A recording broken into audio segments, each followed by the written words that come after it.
ത്രിയേക ദൈവത്തിൻ്റെ ധന്യതിരുനാമത്തിന് മഹത്വം ഉണ്ടാകട്ടെ. കർത്താവിൽ പ്രിയ സ്നേഹിതരെ, അനുഗ്രഹീതവും ശ്രേഷ്ഠവുമായ ഒരു നോമ്പ് കാലത്തിലൂടെ നാം സഞ്ചരിക്കുകയാണല്ലോ.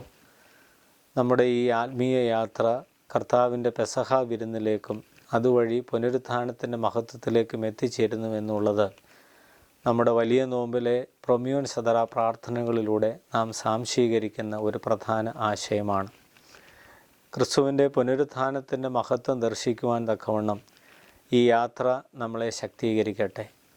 പ്രധാനമായും ത്രിവിധമായ ലക്ഷ്യങ്ങളോടുകൂടിയാണ് ഈ നോമ്പിൻ്റെ യാത്രകൾ പുരോഗമിക്കുന്നത്.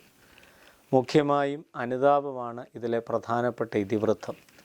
അനുതപിക്കുക, തിരുത്തപ്പെടുക, ശുദ്ധീകരിക്കപ്പെടുക, ഇങ്ങനെയുള്ള ത്രിവിധ ലക്ഷ്യങ്ങളോടുകൂടി നമ്മുടെ യാത്ര ആത്മീയമായി പുരോഗമിക്കുമ്പോൾ ഒരു സ്പിരിച്വൽ സ്കൂളിങ്ങിൻ്റെ ഇഫക്റ്റ്, ഒരാത്മീയമായ പരിശീലന കളരിയുടെ ഒരു പ്രാഥമികമായ പരിശീലന കേന്ദ്രം, ചട്ടം നമ്മുടെ ജീവിതത്തിൽ രൂപപ്പെടുന്നു എന്നുള്ളത് നോമ്പ് കാലത്തെ ഏറ്റവും മഹത്തരമായ കാര്യം കൂടിയാണ്. നമ്മുടെ കർത്താവ് മരുഭൂമിയിൽ 40 ദിവസം ഉപവസിച്ച് ശക്തി പ്രാപിക്കുകയും പ്രലോഭകനെ തോൽപ്പിക്കുകയും ചെയ്തതാണല്ലോ നോമ്പിൻ്റെ പ്രധാനപ്പെട്ട ചിന്താവിഷയം.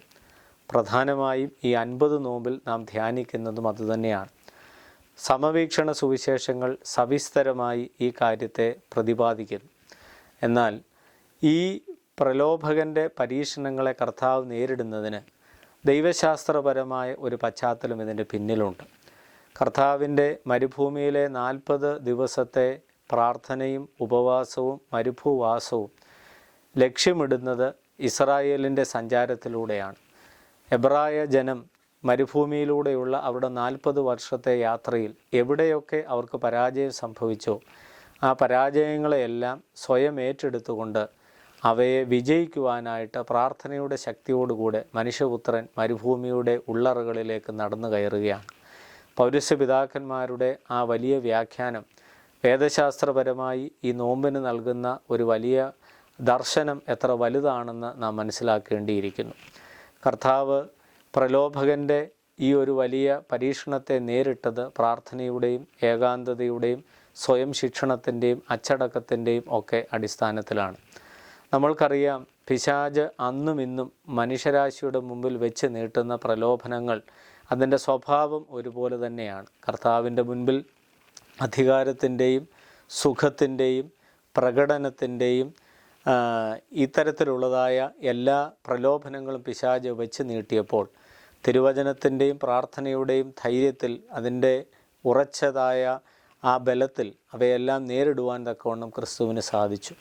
ആ പ്രലോഭകൻ ഇന്നും മനുഷ്യരാശിയുടെ മുമ്പിൽ ഇത്തരത്തിലുള്ള പ്രലോഭനങ്ങൾ, അധികാരം, സുഖം, സ്വത്തിനോടുള്ളതായ മോഹങ്ങൾ, ലൗകിക താല്പര്യങ്ങൾ, ഇവയെല്ലാം കൊണ്ടും ആധുനിക മനുഷ്യൻ്റെ മനസ്സിനെ ഇന്നും ഇരുട്ടാക്കുകയാണ്.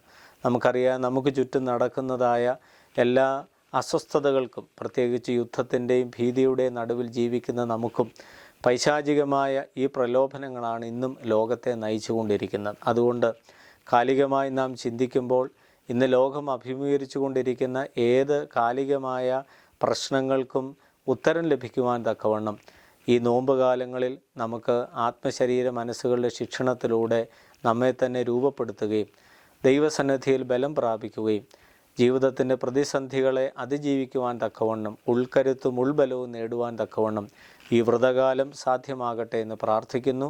അതിന് നോമ്പിൻ്റെ നിഷ്ഠകൾ, തിരുവചന വായനകൾ, പ്രാർത്ഥന, കുമ്പിടിയിൽ തുടങ്ങിയ ആത്മീയ നിഷ്ഠകളെല്ലാം പ്രയോജനപ്രദമാകട്ടെ എന്ന് പ്രാർത്ഥിക്കുന്നു. ദൈവം അനുഗ്രഹിക്കട്ടെ.